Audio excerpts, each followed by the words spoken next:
It's the sure sign of a good time. The just right taste of Bud Light. Here we go. This is the Players Lounge on 101sports.com. All right, welcome to the Players Lounge. Back again, except we couldn't get rid of Brady Poppinga. He's back again. Poppinga takes over the Players Lounge. That's right. You know what, buddy? I am a relentless animal. And no matter what you do, you're not going to get rid of me. You guys are both competitors. You, I know. You, I can tell the minute you walk through the door, a competitor. 0-6, man. It's got to be just killing you on the inside. It's excruciating. You know, and I think at the end of the day, though, I mean, you sit here, you talk about the situation, and you're going to say all the cliche things, right? Because that's really what it takes. Well, let's eschew cliches and get real. Well, that's the thing is, I mean, what's the magic wand? What's the magic Kool-Aid we got to go drink? You know what I mean? You don't. There isn't. It's not all of a sudden going to appear out of nowhere. The adversity, the challenges we're facing right now are all of a sudden just going to disappear in thin air. You're going to have to face them. You're going to have to turn towards them and run like just like anything in life. And you're going to have to go and stick your face in the middle of them and take them on and tear them apart and overcome them. There's no hiding. There's no running away. And that's basically what it comes down to. And eventually we're going to get over the top. When? I can't tell you. I hope it's this week. I really do. And I think we all do, right, Josh? No, absolutely. I think I think you're hitting it right on the head. I mean, we just got to face it. Hey, you got to drop your ego at the door.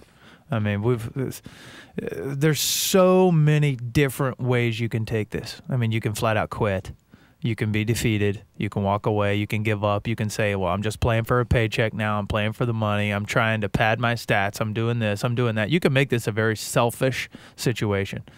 And by doing that, you give up on the other men that are still trying to win. And so, I mean, from my standpoint, from a veteran standpoint, both of us, it is very difficult to come up with some answers. There aren't any because it's all we can do is play. Coaches give you assignments. You must execute. And we haven't done that. We have not done that. And any player that will come on this show or talk to a person in the media has to be that honest. You know, I mean, if it is coaching, then somebody has to go talk to their coach and get that figured out. Why? Because that's your job. That's what you're paid to do. They're paid to listen to you and vice versa. You know, just because we're coaches does not mean we're exactly right. There are players with experience that need to be heard, and there are coaches with experience that know more than players. Absolutely. And we've all got to be willing to learn. If we're too good for the sport, then we need to just let it go. I heard that. And speaking of that, speaking of coaches and being second-guessed and question marks, I think Spags is taking a beating over this whole taking you guys to the World Series thing. Yeah. I mean, Bill Cowher just went off on him. I mean, people are talking about it. People are saying missed coverages and blown assignments relate to going to the World Series. I don't think Absolutely not. Because they were doing that before the World Series. Yeah. So we all were. I was missing field goals before I went to the World Series.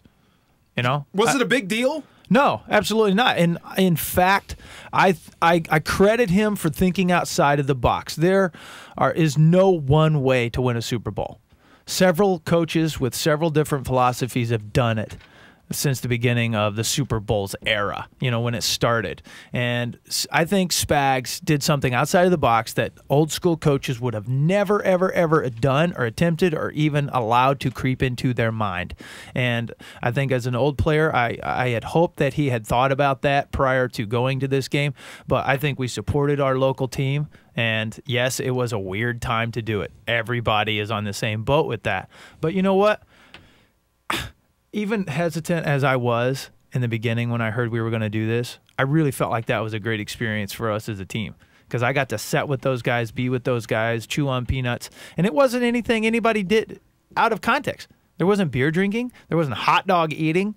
You know, except for maybe Jason Brown. He had some nachos. I saw some dude big guy had some nachos with a lot of jalapenos on those things. Why do we all go to the same guy in our mind? I know, because that's chef.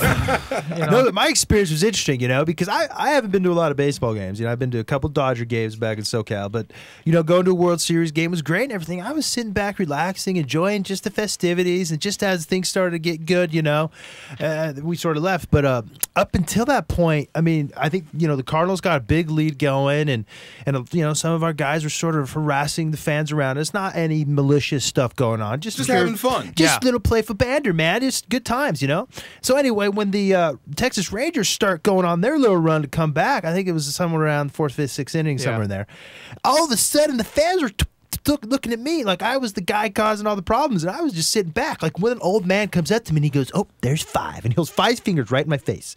I'm like, okay. And then they score again. He's like, "There's 4," and he starts counting down how many runs they need to get back into it. And he's looking right at me the whole time, holding in my face, seriously, 2 inches from. And then the insult to injury was one kid and his father coming back from like the break of the inning or something like that, getting hot dogs and drinks, and they walk right by me, and the kid looks at me and goes, "Yeah, I told you so. That's right." And he goes and sits down. I'm like, What did I do? And everybody looked at me and they started laughing because I was not the one talking any smack. I wasn't the one wearing the Cardinals shirt. You know what I mean? Right. And I don't know what, I must have just been the easy target or something. And it was blowing my mind. I thought it was pretty funny. I got news. If I was a cop and there was like a disturbance in this room, the first guy I'm going after is you. Why is that? I don't know. You just have that face. Oh, okay. You're that so guy. I'm easy apparently so. I put you in handcuffs before you can hit me. That might be it. And you guys left at 9 p.m. You were in bed, normal time, no big deal. It was normal. We did nothing out of normal. We would still be sitting around listening to our meetings, still be sitting around eating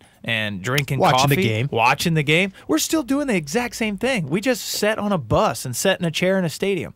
I mean, and much ado about nothing. It really was. It was. I think if people are blowing it out of proportion and pointing fingers at coach, I just don't think that that's ultimately fair. I think a lot of people are stuck in the same old thought process that football coaches and players are taught from the day they start this game. We got to roll out. So you want to take us out of the show? Dude. Another player's line. We survived another show. We survived, huh? Yeah. What does that even mean? Thank our guest. Hey, we want to thank you for coming, Josh. You're a great addition to our show. Sure love the bald head. Loved all your stories. Appreciate that. Good luck to you this week. I feel buddy. bad. I'll come back anytime you guys need somebody to drive this car.